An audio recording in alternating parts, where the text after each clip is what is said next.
Cela faisait une semaine que je traquais cette foutue grive.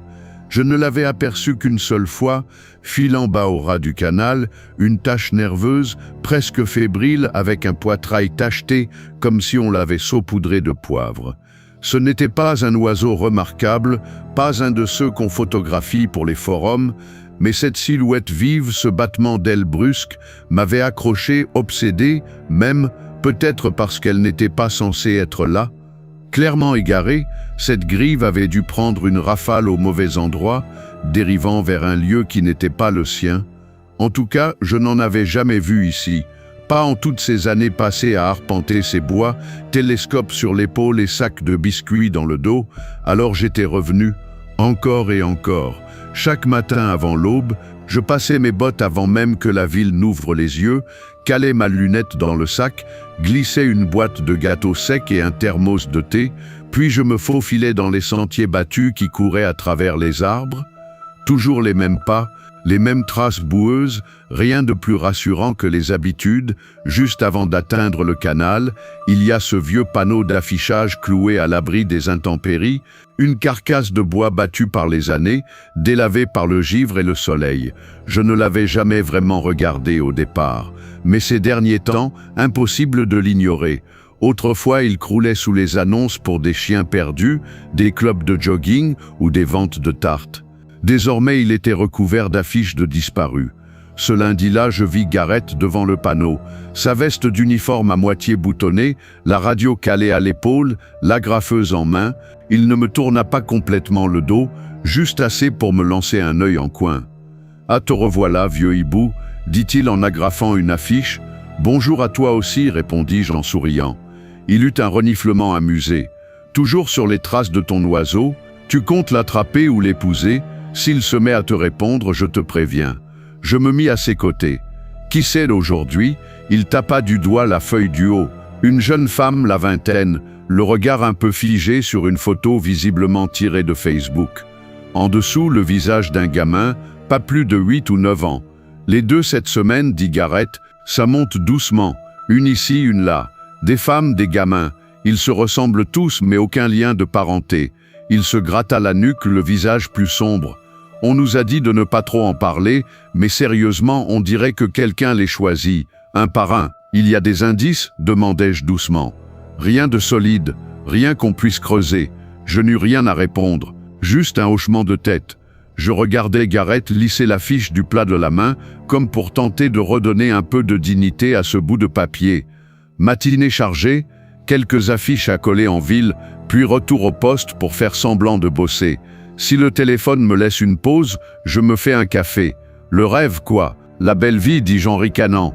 Il rit par le nez, puis recula d'un pas pour vérifier l'alignement de toutes les feuilles. Il me jeta un regard plus sérieux. Si tu vois quoi que ce soit d'étrange, c'est à moi que tu le dis. À moi, pas les autres. Tu sais que j'ai toujours eu le compas un peu déréglé, mais là, il laissa échapper un rire sec, puis tourna les talons. Je le regardais s'enfoncer vers les ruelles, puis je me retournai vers les bois. Les bois de cette région s'étendent bien plus loin que ce que la plupart des gens imaginent. Depuis le sentier principal, on pourrait croire qu'ils sont domestiqués, quelques bancs de pique-nique par-ci, des panneaux en bois vantant les papillons ou les champignons, des allées dégagées et accueillantes, mais il suffit de s'éloigner d'une vingtaine de pas, à peine, et tout change. Le décor se referme, il se tord, il engloutit.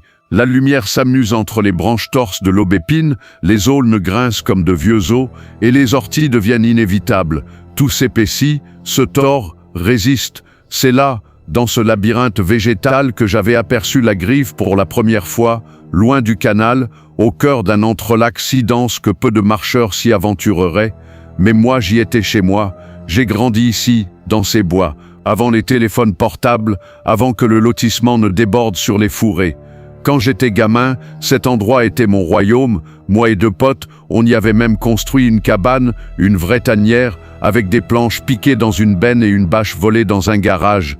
C'était notre forteresse, planquée au fond du fouillis d'épines et de ronces. Aujourd'hui, je ne vais plus aussi loin. Mais cette grive, je le savais, ne resterait pas à la lisière, pas après une semaine à entendre mes bottes fouler la même terre. Si je voulais la revoir, Il allait falloir que je pénètre plus profondément. Il était midi passé lorsque je me suis accroupi entre deux noisetiers noueux et un vieux tronc pourri. Il gisait là depuis des années, recouvert de mousse et rongé de l'intérieur. Des fougères me montaient jusqu'aux genoux et une plante étrangère, invasive, se répandait autour de moi comme une infection rampante. C'est à ce moment que je l'ai entendu. Un son clair, métallique, un clink comme du métal heurté contre du métal. Ce n'était pas fort, mais suffisamment net pour trancher à travers les arbres. Je me suis figé. Peut-être un dépôt sauvage? Quelqu'un aurait-il jeté de la ferraille dans les bois? Ce ne serait pas une première. Certains crétins du coin n'auraient aucun scrupule. Mais d'habitude, on n'entend pas ce genre de son si loin dans les bois. J'ai attendu. Le bruit est revenu. Clink, clink, parfois seul, parfois en duo, chaque fois depuis un endroit différent. À ma droite, puis derrière, puis droit devant. Mon estomac s'est serré. Mes muscles se sont tendus. Le son avait une présence, une intention. Je ne saurais l'expliquer autrement. Puis encore une fois, clink, j'ai lentement relevé la tête, juste assez pour dépasser le tronc, et je l'ai vue, la grive, majestueuse, posée sur une souche basse, la poitrine bombée, la tête penchée. Elle ouvrit le bec et clink, ce même bruit métallique, net et pur, sortit de sa gorge. J'étais abasourdi. Bien sûr, certaines grives copiaient des sons, mais pas comme les étourneaux, pas comme ça. Et surtout, pourquoi ce son? D'où l'avait-elle appris ici au fond du bois, à des kilomètres de toute tôle ou de tout atelier? Elle avait dû entendre ça quelque part, à répétition, au point de le reproduire. Elle se déplaça légèrement, puis s'envola. Ses ailes tranchèrent l'air avec précision. Elle fila entre deux branches, glissant dans une étroite trouée ombragée. Je la suivis. Le sol se faisait traître. Tapis de racines noueuses, mousse molle et suintante, racines glissantes. Je restais bas, fluide, évitant les brindilles sèches. Les ronces accrochaient ma veste par endroits. Parfois je perdais l'oiseau des yeux, mais le son revenait. Clink, toujours un peu plus loin, et je ne pouvais m'empêcher de l'admirer. Malgré tout, elle était vive, nerveuse. Sa poitrine sombre paraissait presque huileuse dans l'ombre. Ses yeux me guettaient parfois, comme si elle savait que je la suivais. Puis elle vira brusquement à gauche et disparut. Je forçais le passage à travers une végétation détrempée, et là je le vis, un bâtiment, un abri, un genre de cabane oubliée. La grive était perchée dessus, elle repliait, tête en mouvement lent. La structure semblait ancienne, à moitié enfoncée dans le sol, rongée par l'humidité. Un toit couvert de bâches et de filets de camouflage pourris. Des coins s'étaient effondrés, les bords mous de mousse et de terre. La porte, elle, était scellée, une vraie porte blindée fermée par un cadenas rongé par la rouille. Je restais figé, puis à nouveau, clink, mais cette fois, ce n'était pas l'oiseau. Elle ne bougea pas, elle observait un point derrière moi, yeux figés, clink, clink, saccadé, plus erratique. Je contournais lentement la cabane, évitant de briser des branches. Une odeur chimique me frappa, quelque chose comme de l'eau de javel. À l'arrière, l'un des panneaux avait gondolé, une ouverture d'un pied de large, juste assez pour ramper. Je me mis à genoux, écartai les feuilles et me glissai à l'intérieur. L'intérieur était étouffant. L'air avait cette densité anormale, cette lourdeur qui colle à la gorge et brûle les narines. Dès l'instant où je suis entré, mon corps tout entier a su que quelque chose clochait profondément. J'ai allumé ma lampe d'appoint, celle que je garde toujours dans mon sac pour les sorties au lever du jour. Un cône de lumière fendit l'obscurité. Le sol était en béton, légèrement en pente, et chaque pas résonnait dans la cabine comme un écho d'outre-tombe. Au fond, 6 cages, soudées directement dans la dalle. Pas des cages pour animaux, non, des cages de détention, chacune assez grande pour contenir un humain, et chacune avait été habitée, des couvertures usées, aplaties par le poids, des objets éparpillés, des petits tas de papier, de ficelles, des plateaux contenant des cheveux, des vêtements d'enfants. L'un contenait une petite bavette de bébé, un autre, un bout de rouge à lèvres cassé, un peigne fendu en deux. Rien ne s'accordait, rien n'avait de sens, mais tout criait l'horreur. Et puis, dans la dernière cage, un garçon, un petit, pas plus de 7 ans, recroquevillé dans un coin, emmitouflé sous une couverture trop grande pour lui. Ses paupières lourdes trahissaient un réveil difficile, ses joues creuses témoignaient de jours sans soleil. Mais il était propre, pas affamé, pas blessé, soigné, comme un animal de compagnie. Puis je vis la bande de tissu serrée autour de son crâne, nouée brutalement à l'arrière. Un bâillon. Dès qu'il me vit, ses yeux s'agrandirent et il s'agita, paniqué, tentant de parler malgré l'étouffoir, désignant la serrure, puis le sol. Je saisis les barreaux. Verrouillés, solidement, je secouai doucement, mais la cage ne broncha pas. « Je vais te sortir de là, d'accord ?» lui dis-je doucement. « Reste calme. » Je m'éloignais, balayant la pièce de la lampe à la recherche d'une clé. Et c'est là que je vis la table. Un vieux établi chirurgique, cabossé, bancal, l'une des jambes calées avec des briques. Dessus un scalpel, un couteau à désosser, des pinces noircies au bout, un pot trouble supposé contenir un liquide désinfectant. Mais rien n'avait l'air propre. Rien n'avait été nettoyé depuis longtemps. Le métal portait des résidus sombres, incrustés, pas de la rouille. Je tentais de me convaincre que c'était de la saleté, mais au fond de moi je savais. C'était du sang, humain. Je déglutis, le ventre retourné, la gorge serrée. Mais je continuais à chercher. Je passais devant un tuyau rouillé, enjambais un câble et atteignis un vieux congélateur au ras du sol, fermé par une lanière de caoutchouc noir, solidement tendue. Des câbles partaient de l'arrière, connectés à une batterie de voiture. En la touchant, elle vibrait faiblement. Je pris une inspiration, puis j'ouvris. À l'intérieur, des bacs en plastique empilés méthodiquement, des étiquettes écrites au marqueur noir. Le premier contenait « Shannon », cuir chevelu. En dessous, « Benjamin », bras gauche inférieur. Plus bas, « Shannon dent ». Même à travers le givre, je n'avais pas besoin de confirmation. C'était réel. Des morceaux de corps, conservés. Je refermais violemment le congélateur et gardais les mains sur le couvercle, comme si ça allait empêcher le mal de s'en échapper. Mes doigts tremblaient. Je sortis mon téléphone. Je pris des photos, le congélateur, les outils, les cages. L'éclairage au flash me paraissait déplacé, presque sacrilège, mais il fallait des preuves. J'activais la localisation, lançais un message direct à Garrett. Trouver quelque chose dans les bois. Grave, emplacement envoyé. Viens, pas seul. Je me retournai et vis deux formes. Des mannequins, un adulte, un enfant. Loin dans l'ombre, adossés à un mur. Derrière eux, des schémas, des polaroïdes de la femme et du petit garçon vus sur les affiches. Des feuilles griffonnées, des croquis à main levée. Une liste d'achats macabres. Des parties de corps, des instructions. Puis soudain, un déclic. Une serrure venait de tourner. Je crus d'abord que le garçon avait trouvé un moyen de se libérer. Mais la lumière violente qui jaillit me frappa comme une grenade. Quelqu'un se tenait dans l'ouverture. Raide, tête penchée sur le côté, comme soudé à l'épaule. Difficile à discerner avec l'éclat derrière lui, mais large, très large, une silhouette massive. Il avança. Je levai ma lampe. « Faites pas ça, soufflai-je, pas ça. » Ma voix était minuscule, insignifiante, mais il continua. Sa peau était ravagée, brûlée, déformée, guérie de travers. Un bras pendait plus bas que l'autre, comme s'il avait été brisé puis mal ressoudé. Il bondit. Je reculai, pris au dépourvu. Mon épaule heurta violemment la cage. Ma lampe tomba au sol, tournoyant, jetant des flashs désordonnés sur les murs. Il revint à la charge. Ses bras s'ouvrirent pour m'attraper. Je plongeai de côté, plantant mon épaule dans ses côtes. Il gronda, frappa de côté, toucha ma tempe. J'usai de mes deux mains pour le repousser, l'envoyer valser contre la table. Les instruments volèrent, mais lui restait debout. Je trouvai un tuyau rouillé, le levai entre nous. Il ralentit juste assez pour que je respire. J'étais terrifié, mais je ne pouvais pas fuir.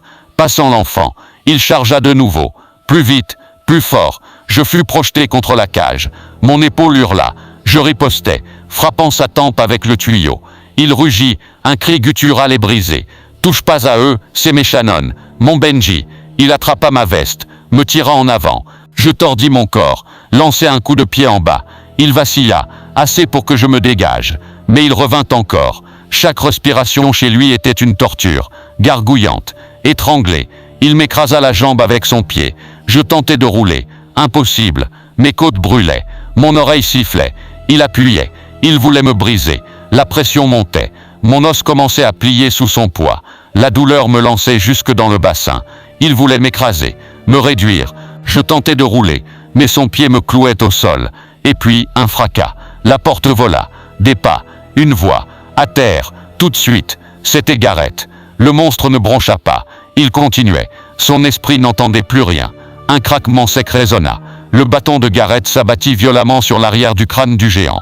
Il vacilla. Je profitai de l'instant pour frapper. Un grand coup au genou. Il trébucha, déstabilisé. À terre, j'ai dit, hurla Garrett. Il se glissa derrière lui, rapide malgré sa carrure, et frappa de nouveau. Cette fois dans les omoplates. Le colosse s'effondra, à genoux, à bout de souffle. Gareth bondit, plaqua ses bras, lui attrapa les poignets, les serra jusqu'à entendre les tendons craquer. Il le menotta avec une brutalité maîtrisée, rugissant. Je l'ai, j'acquiesçais, haletant. Je me hissais debout, utilisant les cages comme support. Chaque côte me faisait l'effet d'un fer chauffé. Il nous faut un coupe-boulon. Vite. Gareth me lança un regard sombre, puis sortit sa radio. Unité 12. Urgence absolue. Besoin d'unité médicale et de renfort. Matériel de découpe. Localisation envoyée. Ils arrivèrent vite. 2 agents se précipitèrent pour sécuriser la zone. Le monstre toujours vivant se débattait comme un animal blessé, grognant, crachant, pleurant parfois. On l'emporta. Il laissa derrière lui une puanteur, une chaleur viciée, et le frisson du mal incarné. Un autre agent resta pour libérer l'enfant. Ils tranchèrent les cadenas, le dégagèrent de la cage avec délicatesse. Le petit se jeta dans les bras du premier agent qui se pencha vers lui. Gareth, lui, m'aida à marcher. Chaque pas dans les bois me paraissait une montagne. Mon corps était un amas de douleur, mais je tenais bon. Il m'épaulait, solide comme au premier jour, comme quand on courait les rues à 16 ans, cherchant des ennuis. Les secours m'attendaient au bout du sentier. Je fus assis, allongé, gavé d'antalgique, puis envoyé directement aux urgences pour vérifier les dégâts. Résultat, une côte fissurée, une commotion, et probablement un tympan à moitié foutu, mais vivant. J'ai fait 2 déclarations ce jour-là, puis 2 autres la semaine suivante. Toujours les mêmes questions, toujours les mêmes réponses. Je les récitais comme un mauvais rêve. Quelques jours plus tard, Gareth est passé chez moi. Il avait un vieux thermos et 2 cigares roulés à la main. On s'est assis dans mon jardin, comme avant. Longtemps on n'a rien dit. Puis il souffla. Il était vraiment moche, hein? Ouais. Il secoua la tête regardant le bout de son cigare. Je pensais qu'il était parti depuis longtemps. Tu te souviens? Sa femme et son fils sont morts dans un incendie. Maison en bois. Ça a pris trop vite. Eux, ils sont restés coincés. Pas lui. Il a toujours été aussi massif, demandai-je. Oui. Gars des ferrailles. On le voyait souvent près des bennes. Il récupérait des trucs que personne ne voulait, mais après l'incendie, il a craqué. Plus personne ne l'a revu. On pensait qu'il avait quitté la région. Je pris une gorgée de mon thé. Et dans ce cabanon, les morceaux qu'il stockait. Oui, répondit Gareth à voix basse. Pas que du stockage. Il essayait de les reconstruire, pièce par pièce. Un long silence s'installa entre nous. Il valait mieux ça que de chercher des mots inutiles. Finalement, Gareth murmura « C'est malade ». Mais dans sa tête, il croyait réparer quelque chose, reformer sa famille. Ce qu'il a fait, on ne revient pas de ça. Non, répondit Gareth. Il n'y a pas de retour possible après ça. Puis après une pause, t'as revu cette grive? Le lendemain, je suis retourné là-bas. Je ne sais pas exactement pourquoi. Un besoin de comprendre peut-être. Ou simplement de terminer ce que j'avais commencé. Le sentier avait changé. Pas dans sa forme, mais dans ce qu'il évoquait. Chaque feuille, chaque brindille, chaque battement de vent contenait une mémoire. Une tension suspendue. Comme si la forêt elle-même gardait trace de ce qui s'était joué entre ces arbres. Je suis passé devant le vieux panneau d'affichage. Il était presque vide maintenant. Seulement 2 affiches restantes. Celle de la femme, celle du garçon. Pas encore retirée, pas encore effacée. Je continuais. Le même chemin, les mêmes pas. Mais un cœur différent dans la poitrine. Je dépassais les noisetiers, les fougères, les ronces. Je retrouvais l'ouverture dans la végétation, là où la lumière filtrait à peine. La cabane avait été bouclée. Un ruban de sécurité barré de noir et jaune enserrait l'endroit comme un avertissement muet. Mais le silence n'avait pas changé. Et dans ce silence, quelque chose d'inattendu. Clink. Je levai les yeux. Sur une branche tordue juste au-dessus de la cabane, elle était là. La grive. Encore. Majestueuse. Immobile. Elle me fixa. Puis doucement, elle ouvrit le bec. Clink. Je souris. Un sourire triste mais sincère. Elle avait tout vu. Tout entendu. Elle avait chanté le bruit de l'horreur. Mais elle chantait encore. Peut-être qu'il n'y a pas de fin à ce genre d'histoire. Peut-être que les monstres ne meurent jamais vraiment. Mais il y a toujours un chant. Toujours une trace. Toujours un oiseau.